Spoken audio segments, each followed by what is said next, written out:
Hello, नमस्ते। हम लोग बेसिक जो लोगों को कंफ्यूजन रहती है बेसिक इंस्ट्रक्शंस फॉलो करने को लेके, उसको लेके एक सीरीज हम बना रहे हैं। तो ये एक उसका फर्स्ट वीडियो है जो हम शुरू में 3 या 4 दिन का प्रोसेस देते हैं, जिससे घर में से सब कुछ क्लीन करना होता है। उसमें लोगों में काफी कंफ्यूजन है कि क्या निकालना है, क्या नहीं निकालना है, किस प्रोसेस में निकालना है, किस में नहीं निकालना है। और फिर उनको वन बाय वन एक वो चाहिए कि क्या निकालें, क्या रख सकते हैं।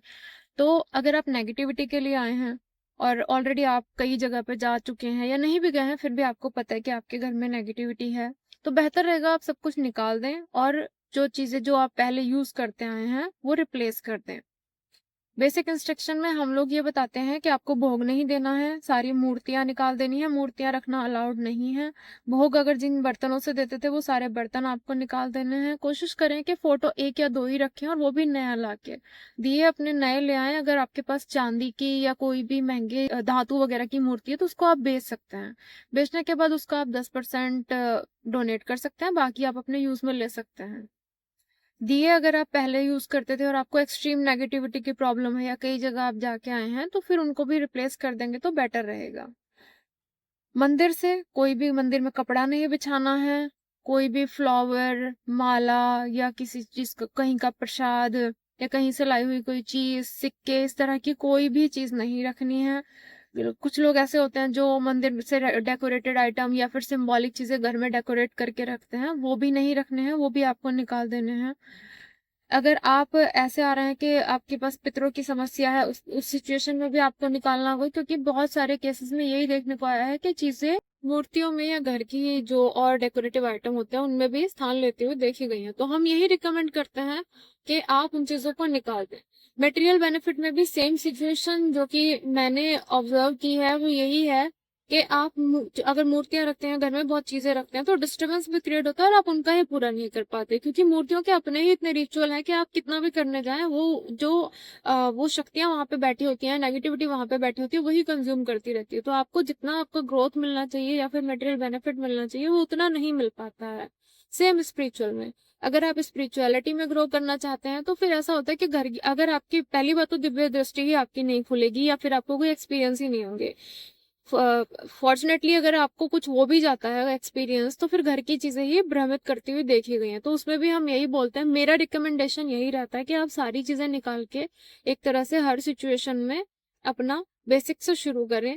बेसिकली ये होता है कि आपको पहले सारा सामान निकाल देना होता है। अच्छा, एक और बात, कोई भी चीज आधा निकाल दिया या एक पार्ट में निकाल दिया फिर दोबारा दूसरे पार्ट में निकालने जा रहे हैं, ये नहीं करना है। अगर ऐसे करने जाएंगे तो तकलीफ आ सकती है। तो बेहतर होगा कि आप सारी ही चीजें एक ही बारी में इकट्ठा करें और इकट्ठा करके निकाल दें।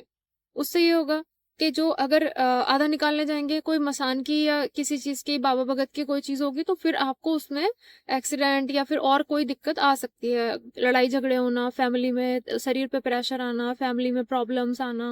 तो सभी कंडीशन में मेरा रिकमेंडेशन पर्सनली अगर मैं गाइड करूं तो यही है कि आप चीजों को निकाल दें। अच्छा, फिर कुछ लोगों में कंफ्यूजन आती है कि हमें निकालना है या नहीं निकालना है।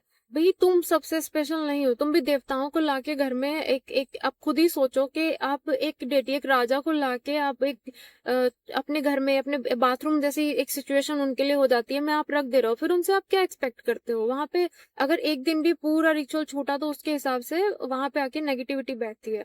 फिर आप कहेंगे हम तो रिचुअल करते हैं। रिचुअल में भी मंदिर में बाथरूम नहीं होता, मंदिर में बेडरूम नहीं होता, मंदिर में लोग इस तरह की चीजें नहीं करते जिस तरह की आपके घरों में होती हैं। तो ऐसा नहीं है कि आपकी वर्शिप को हम रोक रहे हैं, बस कहने का मतलब इतना है कि आप फोटो रख लीजिए।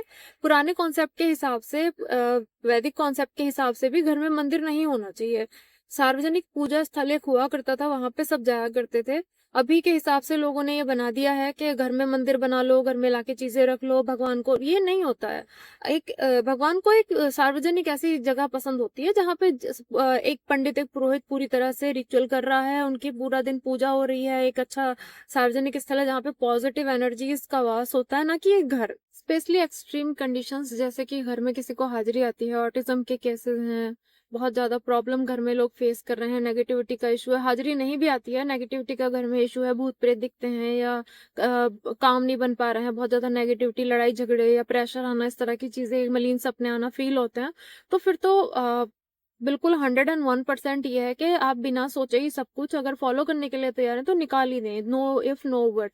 और दूसरा, घर में भोग लगाने का कॉन्सेप्ट बिल्कुल बिल्कुल बिल्कुल ही गलत है, क्योंकि कोई भी देवता, कोई भी भगवान आपका घर में रखा हुआ भोग स्वीकार नहीं करते हैं।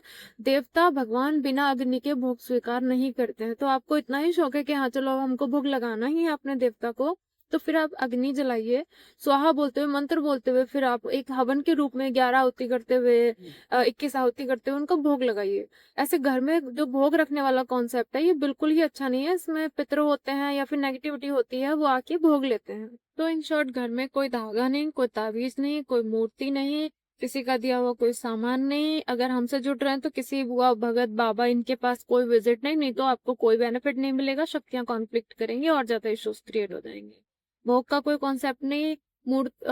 पितरों के फोटो दीवार पे नहीं होने चाहिए, पितरों की पूजा नहीं होनी चाहिए, पितरों को कोई भोग नहीं लगना है। अगर आपको भोग देना है अग्नि पे देंगे। घर में क्वेश्चंस आएंगे, माला निकालें या नहीं, कोई पुरानी चीज है वो सिक्के निकालें या नहीं, सब कुछ निकालना है। तो 1 या 2 फोटो रखें। अपना 3 दिन वाला, जो 3-4 दिन का बेसिक प्रोसेस है, जिसमें प्रत्यंगिरा माता का प्रोसेस फॉलो करना होता है। 3 दिन सब कुछ निकालने के बाद हवन, धुनी वगैरह करना होता है, कोई दिया नहीं जलाना होता, ये सब फॉलो करें। ये बेसिक में आता है। बाकी लंबी लिस्ट आपको प्रोवाइड करा दी जाती है कि हाँ आपको ये फॉलो करना है। कोई बहुत टफ नहीं है चीजों से। Get rid of everything whatever you have in your home, बस ये बहुत ही सिंपल है। इसके अलावा कुछ नहीं है। बहुत फिर अपना ध्यान जाप करते हो, अपनी बॉडी से अपने डेटी को पाना होता है, अपने देवता, अपने इष्ट को पाना होता है। बहुत ही सिंपल चीजें होती हैं, इसको कॉम्प्लिकेटेड नहीं बनाना होता है। इसके अलावा भी अगर आपको कोई कंफ्यूजन होता है तो फिर इससे अगली जो सीरीज में जो वीडियोस ऐड होंगी, शायद उसको देख के आपका कंफ्यूजन दूर हो जाएगा। पर घर को क्लीन करने से रिलेटेड ये वीडियो है कि घर में जितनी भी आपकी दी हुई चीजें, लाई हुई चीजें हैं, उन सबको आप निकालें, ताकि बेसिक आप अच्छे से फॉलो करके अपनी ग्रोथ कर सकें हर चीज में। चाहे आप नेगेटिविटी से छुटकारा पाना चाहते हैं, मटेरियल अपनी ग्रोथ चाहते हैं, या फिर स्पिरिचुअलिटी में आगे बढ़ना चाहते हैं, ये हमारा बेसिक है कि जिसको आपको फॉलो करना ही होता है हमसे जुड़ने के बाद में, बिना किसी क्वेश्चन के। तो होपफुली सबको बेसिक क्लियर हो गया होगा। सबको यही फॉलो करना है। मेरा यही प्रोसेस है कि मैं किसी भी चीज को अलाउ नहीं करती हूँ, क्योंकि मैंने रिजल्ट्स देखे हैं और उसी के हिसाब से मैं आपको बताती हूँ कि आपको क्या करना है। क्योंकि बाद में जाके ऑब्स्टिकल्स या फिर प्रॉब्लम्स आती हैं, तो बाद में फॉलो करना होता है, फिर आप ही को प्रॉब्लम होती है, आप ही की ग्रोथ में टाइम लगता है, या फिर आपको रिजल्ट नहीं मिलते हैं, तो उससे हमारा भी नाम खराब होता है। बाकी जुड़ने के लिए thank you so much video देखने के लिए।